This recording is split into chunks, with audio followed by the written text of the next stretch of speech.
মাংস তৈরি করব। মাংসটা একটু অন্যরকমভাবে করব। মাংসটা আগে থেকেই আমি এখানে একটু রসুন, কাঁচা লঙ্কা বাটা, নুন, হলুদ মাখিয়ে নিয়েছি। মাংসটা আগে তেলে দিয়ে ভেজে নেব। মাংসটা দিয়ে দিলাম,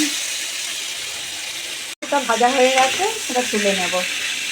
এই গুঁড়ো গরম মশলা ফোড়ন দেব, আর দেবো একটা শুকনো লঙ্কা। সামান্য তেল দিতে হবে।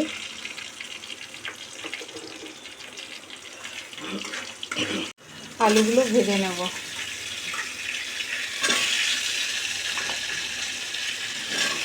মাংসে আলু দিলে খেতে বেশ ভালো লাগে। কে মাংসে আলু খেতে ভালোবাসেন? আমাদের তো খুব ভালো লাগে।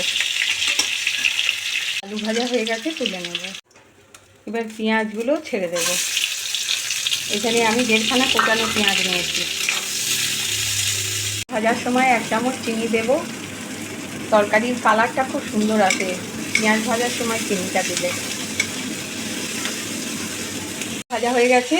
এখানে কাজু, আমন্ড, তারপরে রসুন, কাঁচা লঙ্কা, পেঁয়াজ, আদা, জিরে, ধনে, গোলমরিচ, টমেটো, হলুদ, কাশ্মীরি লঙ্কা গুঁড়ো সব একসাথে পেস্ট করে একটা মিশ্রণ তৈরি করে নিয়েছি। আর আছে চিনি, সামান্য চিনি ব্যালেন্সের জন্য দিতেই হবে।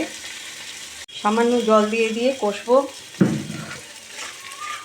অনেকক্ষণ ধরে কষতে হবে, যতক্ষণ না মশলা থেকে তেল ছেড়ে যাচ্ছে। 1.5 চামচ লবণ দেব, কারণ আলু পড়েছে তো, আলু একটু নুন টানে। মশলাটা কষা হয়ে গেছে, কালারটাও চেঞ্জ হয়ে গেছে, তেল উঠে গেছে। এবার মাংস আর আলুটা ছেড়ে দেব, দিয়ে 10 মিনিট কষতে হবে।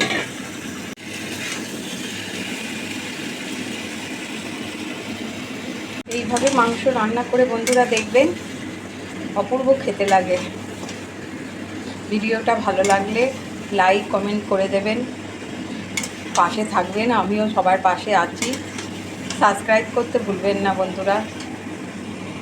মাংস সবসময় একটু গরম জল দিয়ে অল্প অল্প করে কষলে খুব সুন্দর হয়, টেস্টটাও ভালো হয়, কষাটাও ভালো হয়।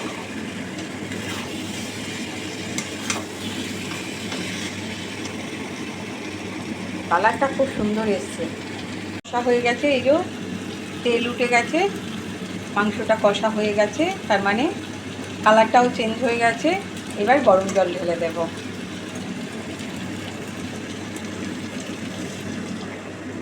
গরম জল দিলে মাংসর টেস্টটাও ভালো হয়। আমি সব সময় গরম জল ব্যবহার করি।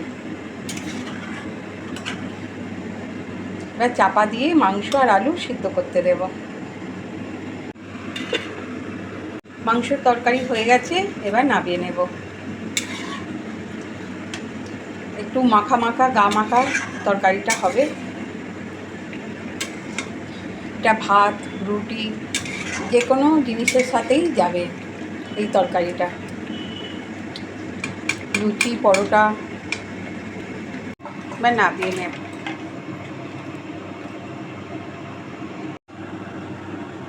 মাংস আলু দিয়ে মুরগির মাংস মাখা মাখা হয়েছে, কত সুন্দর হয়েছে বন্ধুরা দেখুন। মুরগির মাংসের ঝোল রেডি।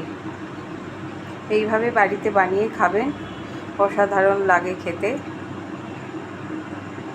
ভিডিওটা যে যেখান থেকেই দেখছেন একটু লাইক কমেন্ট করে দেবেন, শেয়ার করে পাশে থাকবেন, সাবস্ক্রাইবও করে দেবেন। আমি সব সময় সবার পাশে আছি।